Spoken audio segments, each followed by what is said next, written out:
Good morning विद्यार्थी मित्रों।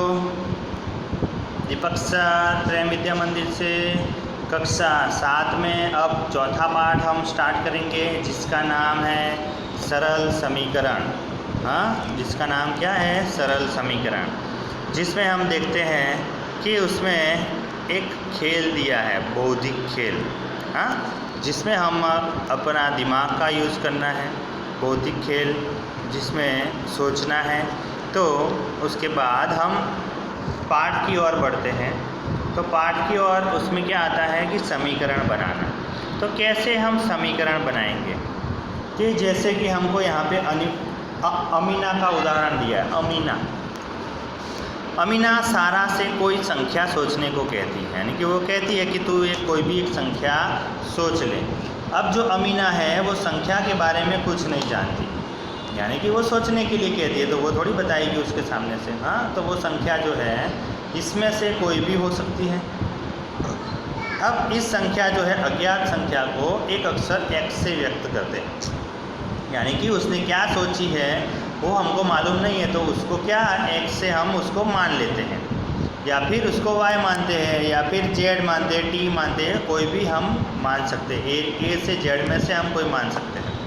अब उसके बाद कि वो संख्या बोलती है कि वो 4 से गुणा करती है। तो 4 से गुणा करती है, यानी कि जो संख्या है उसको 4 से गुणा करो तो 4x होगी।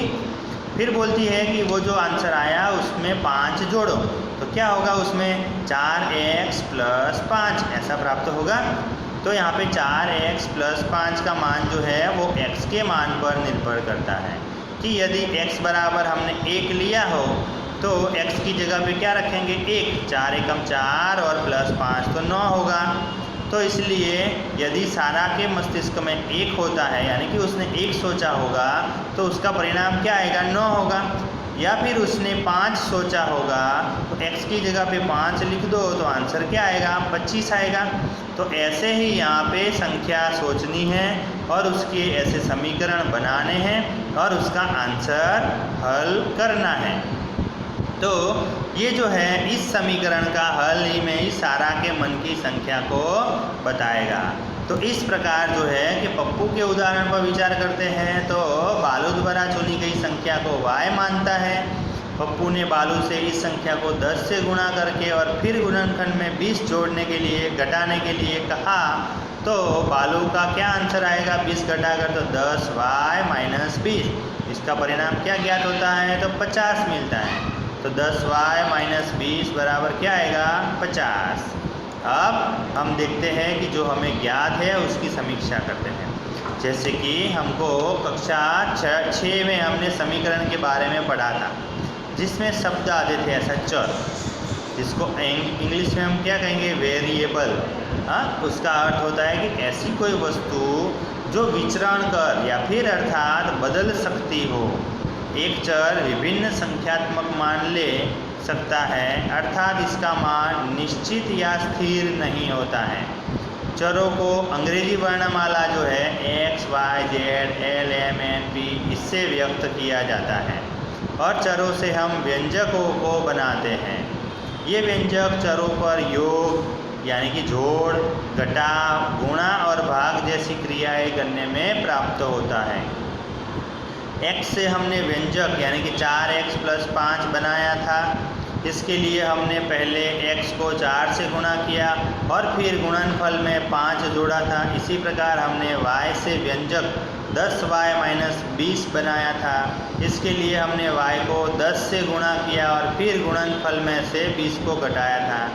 ये सभी व्यंजकों के उदाहरण दिए हैं। तो यहाँ पे हमको ये सब उदाहरण दिए हैं कि किसमें x बराबर क्या माना है, x बराबर 0 माना है। तो ऐसे उदाहरण हैं।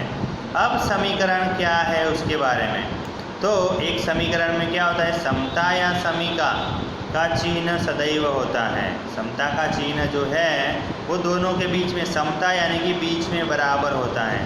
दोनों साइड यानी कि बराबर के दोनों साइड, एक तरफ बायां पक्ष होता है जिसको हम LHS कहते हैं, लेफ्ट हैंड साइड, और जिसका दायां पक्ष होता है जिसको RHS कहते हैं। और दोनों के बीच में बराबर की निशानी होती है, यानी कि दोनों जो है वो दोनों साइड हमको बराबर करने हैं।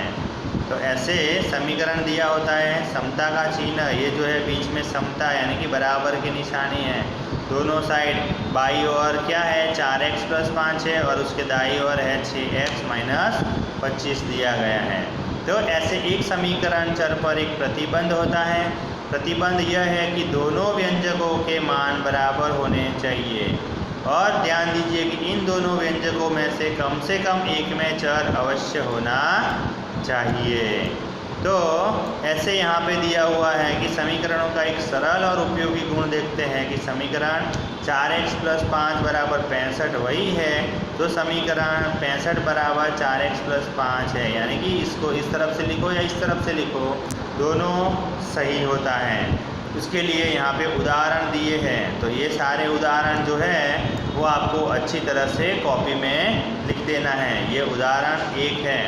ये उदाहरण 1 में एक प्रश्न दिया है कि x के तिगुने और 11 का योग 32 है, तो x का तिगुना क्या होगा, तो 3x और 11 का योग करेंगे तो 3x + 11, दोनों का योग कितना होता है 32, तो 3x + 11 = 32 है। ऐसे दूसरा प्रश्न, तीसरा और चौथा जिसका हल हमको उदाहरण में दिया है। उदाहरण नंबर 2 में यहाँ पे अब समीकरण दिया हुआ है, उसके हमको कथन बनाने हैं। हाँ, जैसे x - 5 = 9 है तो हम क्या लिखेंगे कि x में से 5 निकालने पर 9 प्राप्त होता है। ऐसे दूसरा, तीसरा, चौथा जो है जो हमको दिया है वो अच्छी तरह से उदाहरण लिख देंगे, बराबर। फिर उसके बाद उदाहरण नंबर 3 दिया है कि निम्नलिखित स्थिति पर विचार कीजिए। तो यहाँ पे हमको एक स्थिति दी होगी, उसके ऊपर विचार करना है और उसके ऊपर से हमको उसका समीकरण बनाना है।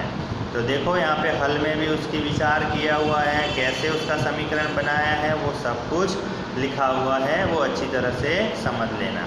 फिर उदाहरण नंबर 4 है, 4 में भी वैसा है कि उसमें हमको पहले प्रश्न दिया है तो प्रश्न को हल करना है और फिर उसका समीकरण लिखना है। उसके बाद प्रश्नावली 4.1 आती है। तो आज आपको खाली उदाहरण लिखने हैं और फिर प्रश्नावली 4.1 है वो हम नेक्स्ट टाइम करेंगे। Okay, thank you.